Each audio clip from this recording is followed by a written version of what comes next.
Well, hi, welcome again to my shop, and we're going to check out this radio after the aftermath of the high voltage test I completed at the end of the last video.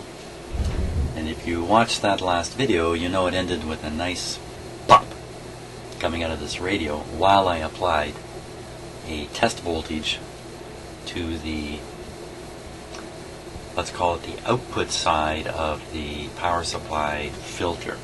So to be a little more specific, I do not have the speaker plugged in. First I applied high voltage to the input side of the filter, which basically puts voltage on one filter capacitor. It's up here.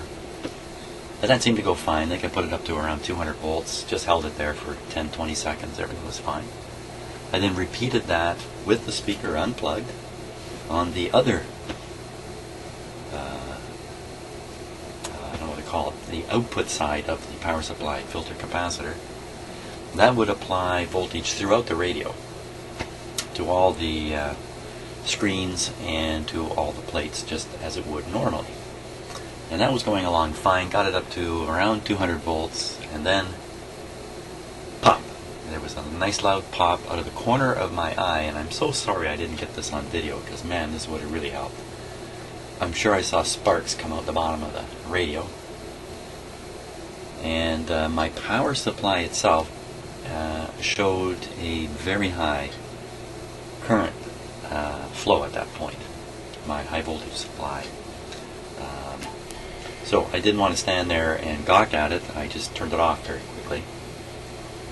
Following that, with the supply not connected to anything, I switched it on, just checked it, and it does seem to produce voltage and current just fine. So nothing happened to the supply. Just in case you heard that thunder in the background, that's just my furnace switching on behind me here. So I'm left wondering what happened. So I think the first thing we'll do is we'll do some resistance tests here, just see if there isn't a short circuit now. I'm guessing something shorted out, and that's why my power supply showed maximum current output as if it were shorted. Now we can find that short again. So let's repeat the test here, or not really repeating a test, am I? So I'm on the 200K scale. We'll go on 1/2 of the capacitor. This would be the input side of the power supply filter. And of course there's very high resistance there. So that's showing 1.5 million and going up, because I'm charging up probably a 6 or 8 microfarad capacitor. Now we go on the other side, the output side. There's same sort of thing. That's far from being a short circuit.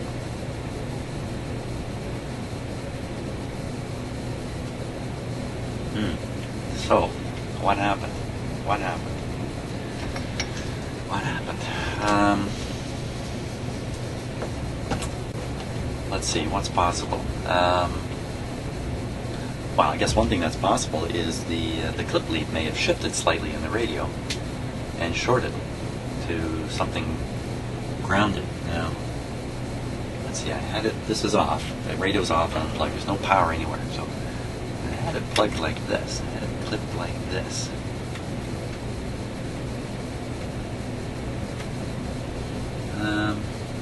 Well, it could have shorted to the input side of the capacitor. I know it's a little hard for you to see there. Let me show you a little bit more here.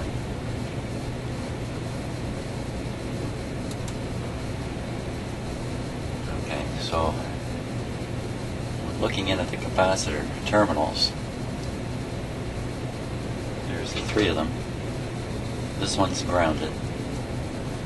This one goes right back to the rectifier. And this one goes on into the radio.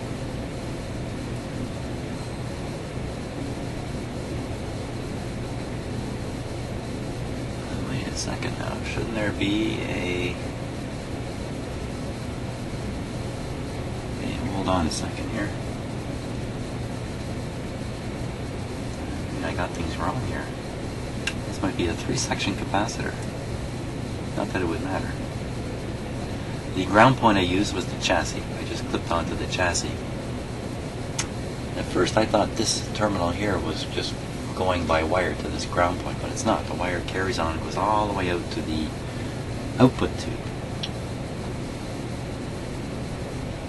And this terminal comes right back to the rectifier tube. This terminal carries on in the radio.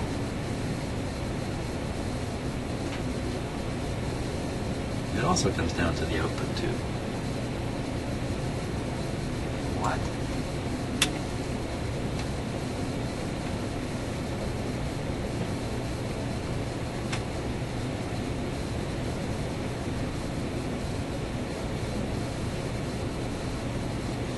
Oh, okay. So one of these is probably a bypass capacitor. Probably this one here. It's probably the bypass on the cathode resistor of the output tube. These two terminals are the two power supplies. So I did not apply any voltage to this one. I thought it was ground because I misinterpreted where this little wire was going. So first I tested this guy, then I tested that guy, and you know what? The clip could have shorted right between these two posts here easily. And what that would do is that would with 200 volts sitting here and sudden connection to here, you would get a pretty loud pop. But it would be inconsequential. You know what? If that happened, there should be like a burn mark or something on my clip. Because it was a pretty good pop.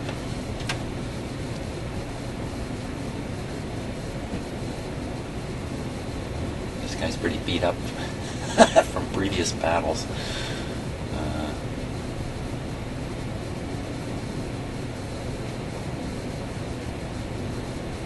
Well, who knows? I mean, there's lots of little marks on here. I'm looking for a carbon splash around a really shiny spot, a little tiny point, but I don't see such a thing. I'm sure I saw a spark come out of the corner of my eye. No, it didn't come out of my eye, it came out of the radio. And I was able to see it with the corner of my eye. So, you know what I think we got to do? I think we got to hook the test up again and repeat it. Only this time, keep a camera on the back of the radio in case it pops again. Wait a minute, I back up the boat here. There was an observation. And that was the apparent short circuit. After the pop, my power supply needle was hard over on the current output. So something had happened. But I don't see it now. At least I don't see it with an ohm meter. Wow, you'd think if you cause a spark, well, could the clip lead have grounded out? Not really. There's nothing in there to ground to. I don't know. It's a mystery. I think we got to repeat the test.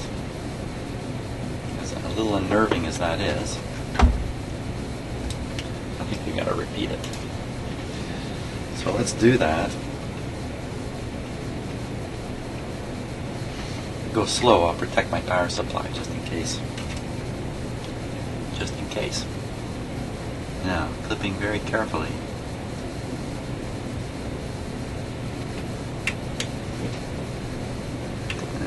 Good look at that.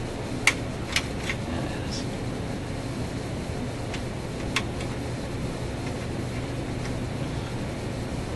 I'll get this on there pretty good.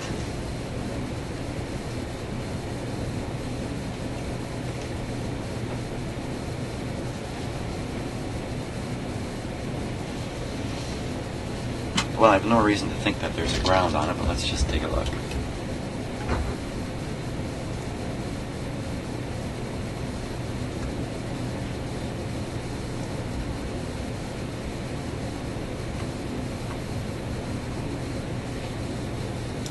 So I'm seeing 1.2 meg, 1.3 meg going up.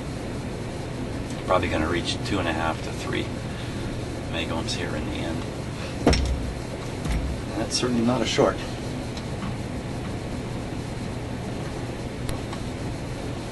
Okay.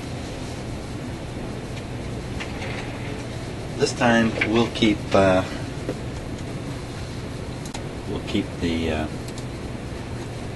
camera on radio in case it pops again.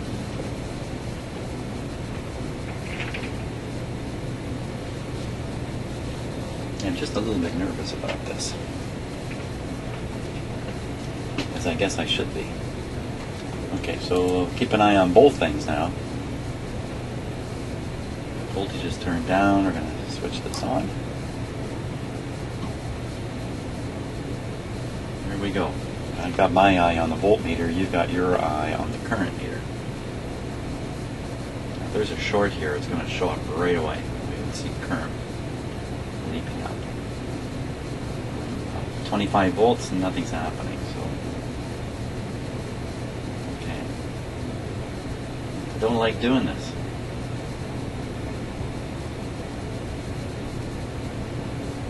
I don't know what I'm going to do to my power supply if it pops again. Okay, there's 100 volts in there. No current. No pop. Ah, man. I'm in the worst of all worlds. I sort of have evidence that something's wrong, but I have no evidence. No follow-up evidence. It's up around 200 volts when it popped, and I just don't want to crank it up there.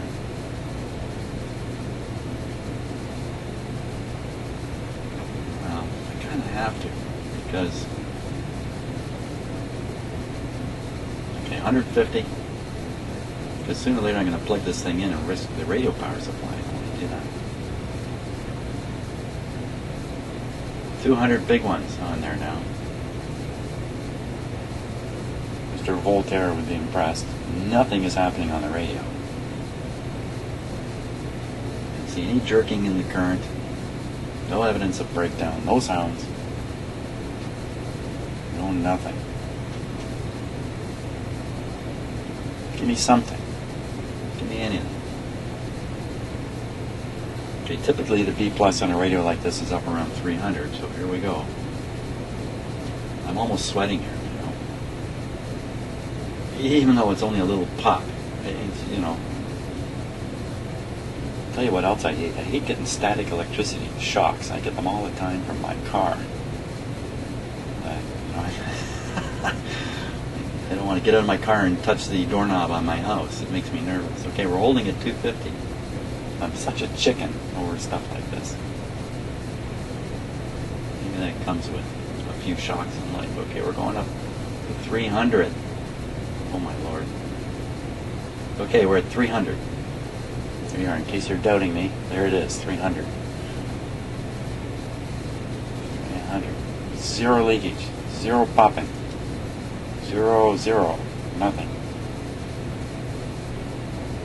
Okay, now I'm going to crank down the voltage, watch the voltmeter go down, how fast it goes down. Here we go. Okay, fairly quick, but, well,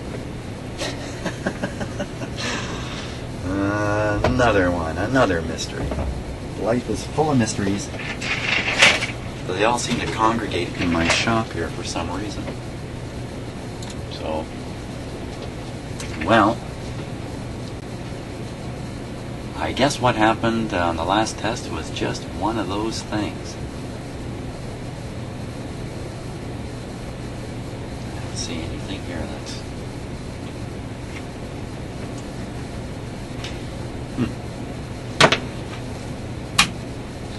Hey, it's a funny world we're in.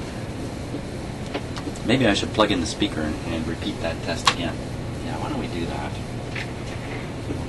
Gotta charge up the whole radio that way.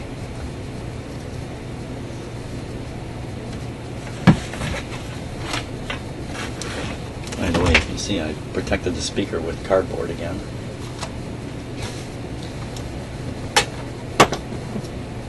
You can still damage it though.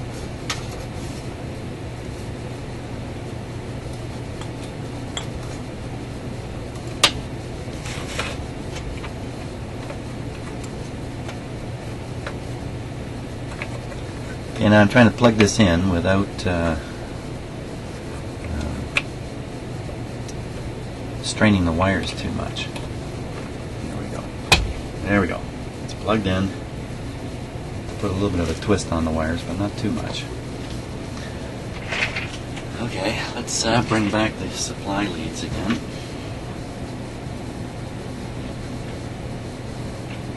Now, is connecting to ground a smart thing to do?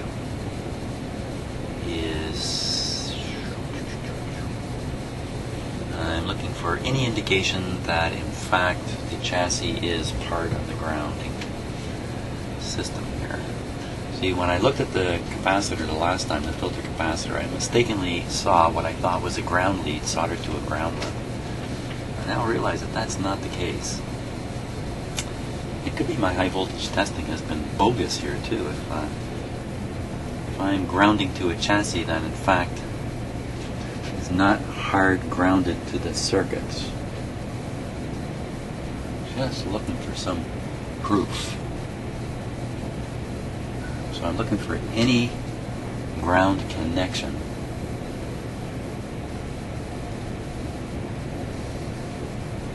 Okay, I think I see one there. Yeah.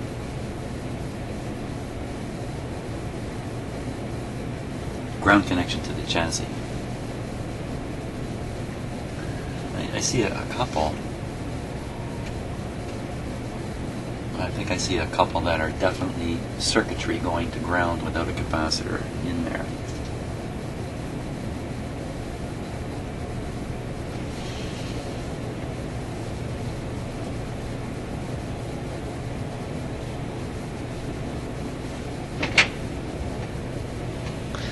Now, if there's no ground lug on the capacitor, then the grounding of the capacitor has to be done through the case. You usually see the... Oh, I think there it is. How they will solder the case into the chassis to make sure that there's no loose connection there. And I can see it. I can see down here. It's okay. I convinced myself that the chassis is definitely grounded.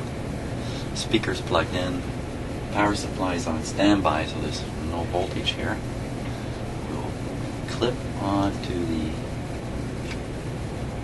rectifier, and we're going to clip here just to get a better, more secure place. There we go. Now we're going to repeat the B+ test, this time with the whole power supply connected. Okay. Keep one camera on the radio in case it shoots a spark again. I wish so much I had seen where that spark came from. I have to make sure from now on when I'm doing something like this I have a camera rolling on the piece of equipment. Cameras don't roll anymore, do they? So here we go. We're going up in voltage now. No, we're not. We're still on standby. Okay, here we go. Go up in voltage. Watch that current meter. It should pop up just a wee bit and relax back as I advance the voltage. There we go. And you can see it moving just a wee bit. We're at 100 volts. Nothing exciting yet. Pushing up around 200, and you can see the current. Hope I'm keeping that camera. You can see the current going up a little bit. We're a little above 200. We're at 250. 300. Okay, there's 300 on there. You can see the current, charging current, just slowly falling to absolute zero. So this is telling me that we can operate this radio with no fear of having a short in the high voltage section that would potentially blow the rectifier tube, or maybe even blow the power supply transformer, which would take a fair bit to blow that. But so there we are. We're on 300 volts, no current.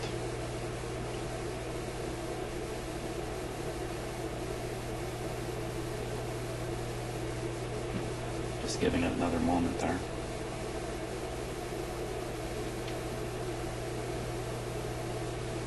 Okay, some would say too that doing this kind of prepares the electrolytic capacitors, in the sense that they've been sitting there with no voltage on them for so long, supposedly. And when you first put voltage on them, they are leaky, but then the film on the, I guess it's a foil, inside the capacitor will repair itself. It's sort of self-repair, and the whole thing becomes good again. But if you whack the voltage up immediately, like turning on the radio, there's a chance that those small defects will turn into serious shorts or something like that. So the theory goes. I don't really know. Certainly not hurting the radio by doing this. Okay, enough of that. Down on the voltage. And let's watch what happens to the current. I'm just going to knock the voltage right down and watch what happens. Okay, so there's current dissipating from the charged capacitors back through my power supply, driving the meter backwards a bit. So, all pretty convincing that this test was valid. We're back on standby. Voltage back down to nothing.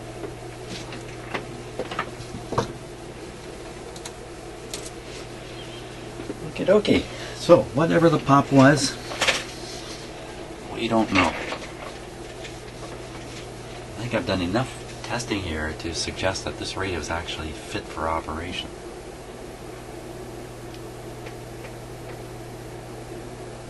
At least as far as the high voltage circuits go.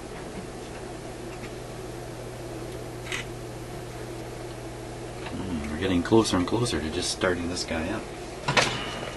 Now, should I bother with all these paper capacitors?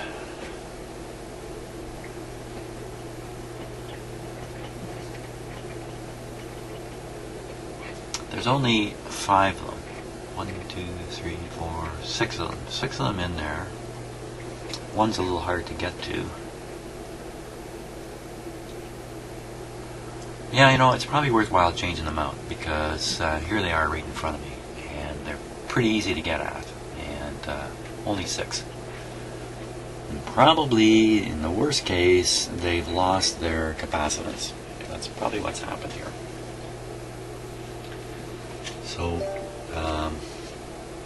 So they're sitting there, they're not dangerous, but they're not working, they're not doing their job. So I think that's what I'll do. I think I'll do that next.